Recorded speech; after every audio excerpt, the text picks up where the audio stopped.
श्री खांडेकर पुणे में रहते हैं। वह एक साईं भक्त है। उनका ये अनुभव आपकी श्रद्धा जरूर बढ़ाएगी। तो सुनिए यह अद्भुत अनुभव। श्री खांडेकर पुणे के पास एरेवड़ा में एक कंपनी में कार्यरत थे। यह घटना कई साल पहले की है, यानी पुणे में आबादी बढ़ने से पहले की है। एरेवड़ा क्षेत्र तब निर्जन था। रात को वहां की सड़कों पर कोई नहीं दिखता था। इसलिए श्री खांडेकर और उनके 3-4 मित्र रात को कंपनी छूटने के बाद अपने साइकिल पर एक साथ पुणे जाते थे। एक दिन श्री खांडेकर और उनके मित्र वेतन लेने के लिए कंपनी में रुके थे। उस दिन वेतन के लिए बहुत रात हो गई थी। उनके मित्र आपस में बातें करते करते वेतन ले लिया और वे साइकिल पर पुणे की ओर चल पड़े। उनको लगा श्री खांडेकर भी अपने पीछे आ जाएंगे, किंतु ऐसा नहीं हुआ। श्री खांडेकर वेतन लेते लेते पीछे रह गए। इधर पुणे के पास आने के बाद सभी मित्र श्री खांडेकर को ढूंढने लगे। उन्हें लगा कि खांडेकर दूसरे रास्ते पुणे चले गए। ये सोचकर सभी मित्र अपने घर चले गए। इधर खांडेकर ने सभी मित्र को कंपनी में ढूंढा, लेकिन कोई न मिलने पर वो जान गए कि सभी पुणे चले गए। मगर खांडेकर चिंता में डूब गए। हाथ में पूरे महीने का वेतन और रात का समय, अकेले कैसे जाएंगे।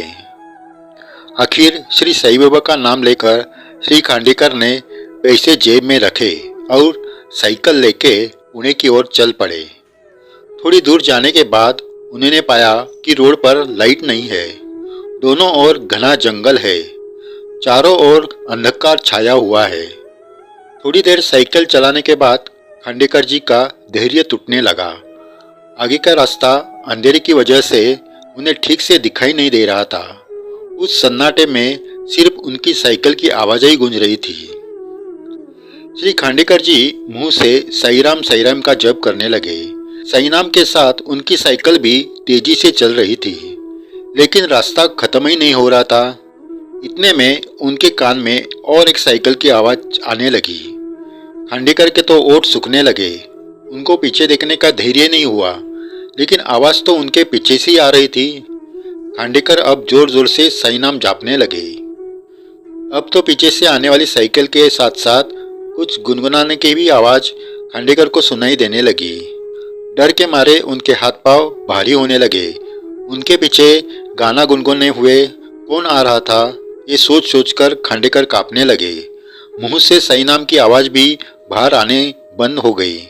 मन ही मन में खांडेकर जी ने बाबा को पुकारा और उनको पीछे से आने वाले एक इंसान की वो आवाज स्पष्ट रूप से सुनने को मिली।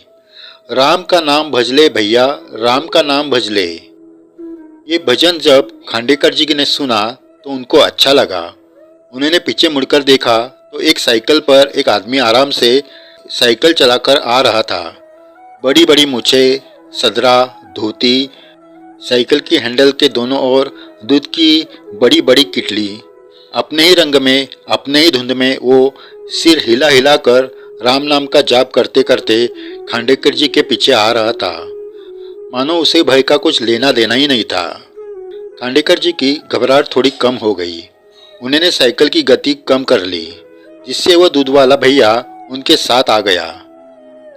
साइकिल चलाते चलाते उस दूध वाले भैया ने मुस्कुराते हुए पूछा, क्यों भैया, डर रहे हो। खांडेकर जी ने सिर हिलाकर हाँ भरी। उस पर वो बोला, डरने का नहीं, मैं भी पुणे जा रहा हूँ, मैं तुम्हारे साथ हूँ, चलो।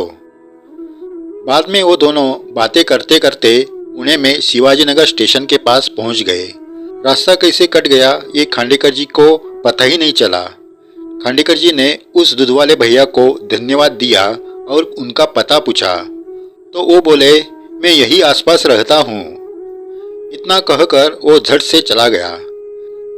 खांडेकर उस भैया को देखते ही रह गए और साईं बाबा को धन्यवाद देते हुए कहा, बाबा, आपने मेरी सहायता के लिए इस दूध वाले भैया को भेजा, आपका बहुत बहुत धन्यवाद।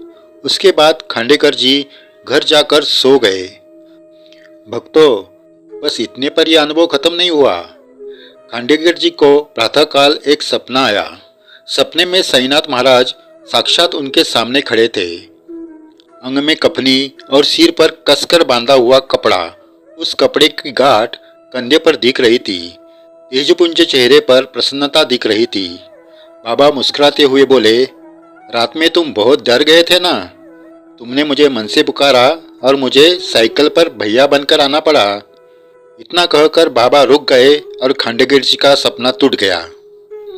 वो उठे और बिस्तर पर बैठे बैठे सोचने लगे। रात का पूरा मंजर उनके सामने आ गया।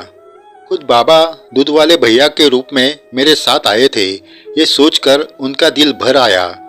और वो भैया दूसरा कोई नहीं था तो वो खुद श्री साईं बाबा थे, ये कहने के लिए खुद बाबा सपने में आए थे। ये सोचकर श्री खांडेकर जी के नैनों में से तो आंसुओं की धारा बहने लगी। श्री खांडेकर जी ने बाबा को शत शत नमन किया। सही भक्तों, श्री साईं बाबा समाधि के बाद भी अपने भक्तों के लिए दौड़े दौड़े चले आते हैं। बस उनको श्रद्धा से पुकार लो। जय साईं राम। ऐसे ही और अनुभव आपको इस चैनल पर सुनने के लिए मिलेंगे, इसलिए यह चैनल सब्सक्राइब करना न भूलें। यह वीडियो शेयर करके अपने बाबा की लीला दूसरे भक्तों को भी सुनने का सौभाग्य प्राप्त कर दो। जय साईं राम।